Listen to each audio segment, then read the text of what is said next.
Well, we have another Sunday and another weather check. And this whole weekend has been kind of like this, where it just looks like it's gonna rain, but it doesn't quite rain. It's a little bit warmer out today. It's in the 50s instead of the 40s like it was yesterday. And look, you can even see the grass is starting to green up now that it is uncovered by snow. And so I don't think we're going to do an outdoor adventure that I was planning today. I was going to do something maybe outside, but it's just not quite nice enough. So I think today is going to be a movie roulette.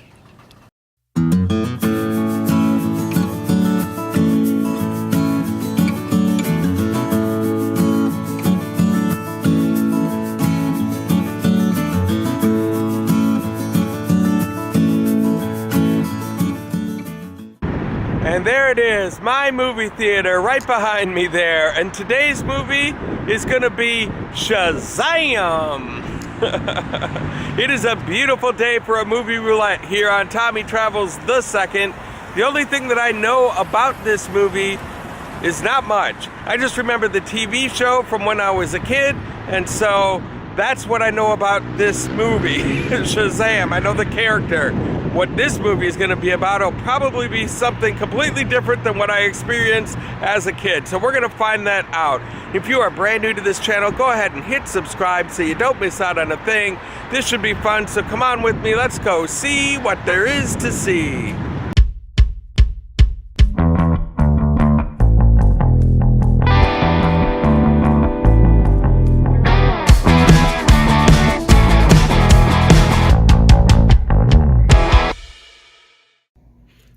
Well, they've finally done it. A Dora the Explorer movie. Explorer is her middle name. I don't think that is going to be a movie roulette, but I'm sure that the kids that love Dora the Explorer are old enough to go and buy their own movies now, so it's probably got a sentimental value for them to go see it. This one, on the other hand, could be a movie roulette because I have absolutely no idea what Artemis Fowl could possibly be about. Looks like it's something to do with this kid, but beyond that I have no idea. That could be interesting. And then there's Abominable that will be coming out September 22nd. And I realize this isn't the same character, but it always reminds me of Saturday morning cartoons, the one that would say, "I want to love you and hug you and squeeze you and call you George." Does anybody remember that guy? Leave a comment below if you do.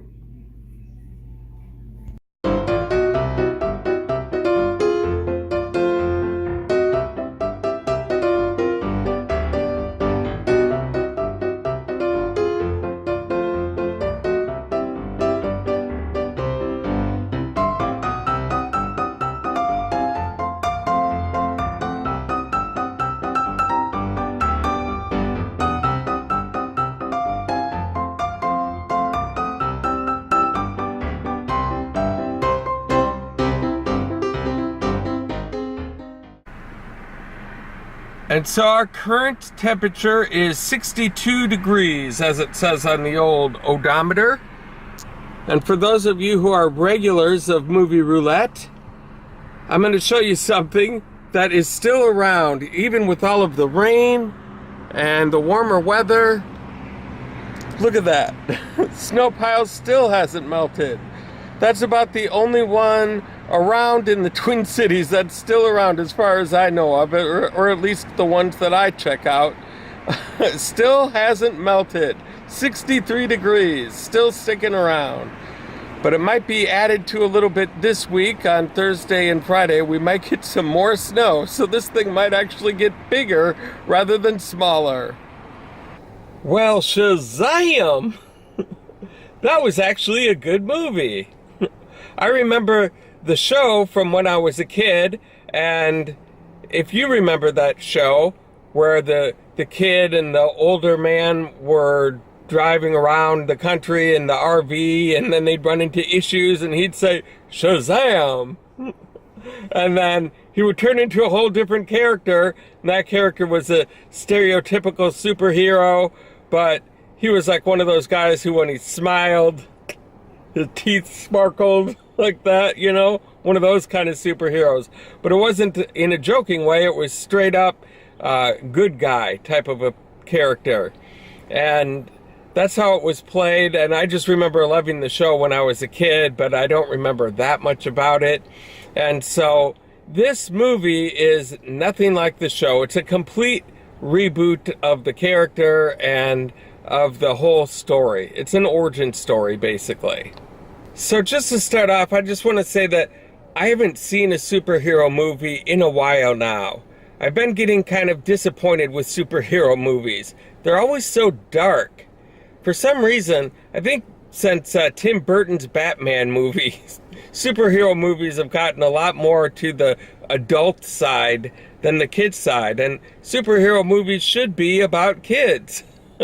And I understand keeping it at an adult level so, you know, folks would enjoy bringing their kids to a movie like that. But it's supposed to be for kids, and it's so dark and depressing, a lot of these stories. And so I've just sort of been disappointed with them. And then also, there's so many of them out there. It's one thing if it's Batman and Superman. I understand those characters. Wonder Woman, I saw that one. That was pretty good, actually. And but I think that was the last superhero movie that I saw that I thought was any good. And the other problem, too, is there's different universes, and there's so many characters, you forget which one goes with which universe, and you almost forget what you're watching. And then the action in these climax scenes get to be so close shot. They do these close-ups, and then they do quick transitions to something else, and then you can't even tell what's going on in the movie. It can give you kind of a headache with all of the motion and stuff. So this was a very refreshing change from those kinds of movies. The basic plot of the movie centers around an old man who is Shazam, but he is starting to grow weak, and he needs to pass his powers along to a successor.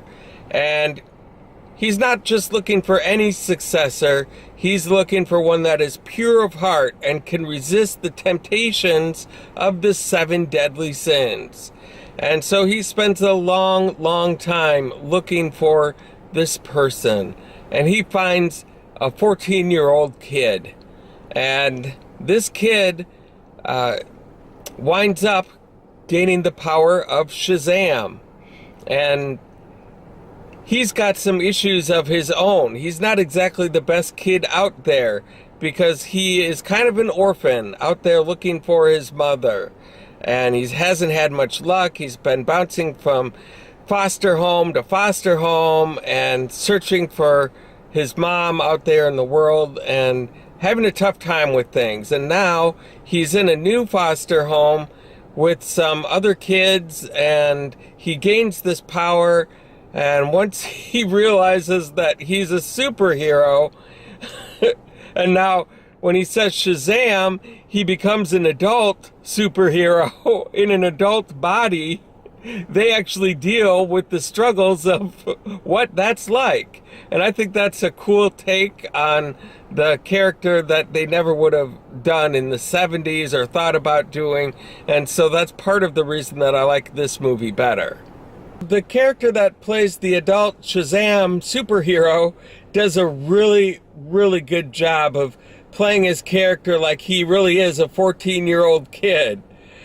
And he's palling around with his foster mate buddy that knows that he's the kid and the superhero, and so they're palling around together, and they realize he's an adult, and the next thing you know, they're in a convenience store, and there's him all dressed up in the Shazam uniform and as an adult, and saying, "I'll have your finest beer, please." The villain in this movie is also very scary, just like other superhero movies, but it's not as dark. It's a kind of movie that I would have enjoyed as a kid watching, where you really want to root for the the superhero. The evil villain is very evil, but not so scary that I would want to run out of the room. It's got a good balance between the good and evil aspects of it, and then the family aspect of it, with him learning to like and get to know and love his foster kids that he lives with and his family. And it covers a few different areas in the movie where it really brings it all together in the end and puts you into a place where you walk out of there feeling good.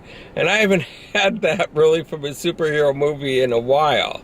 Now, the other thing that I could tell while watching this movie is that it was fairly obvious this wasn't one of those $100 million budget superhero movies that it competes against.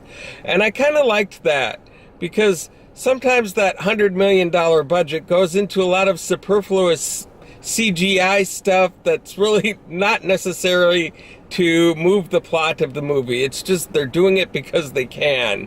And this movie, it's just one of those where it doesn't get so heavy. You can just kind of turn off your brain and enjoy and escape for an hour and a half and just root for the good guys. That's all this movie is about. Nothing too thick about this movie. Just chill out, watch a movie, enjoy yourself, and walk out of there feeling good. And so for that reason, this movie gets an 8 on a scale of Eat, Pray, Love to 10.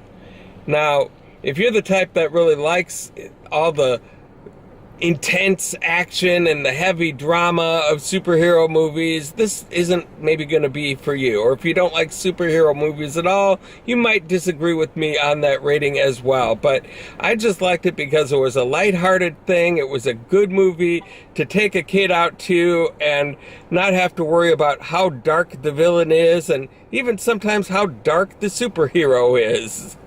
So 8 on a scale of Eat, Pray, Love to 10. Well, you guys, this was another successful movie roulette here today on Tommy Travels the Second.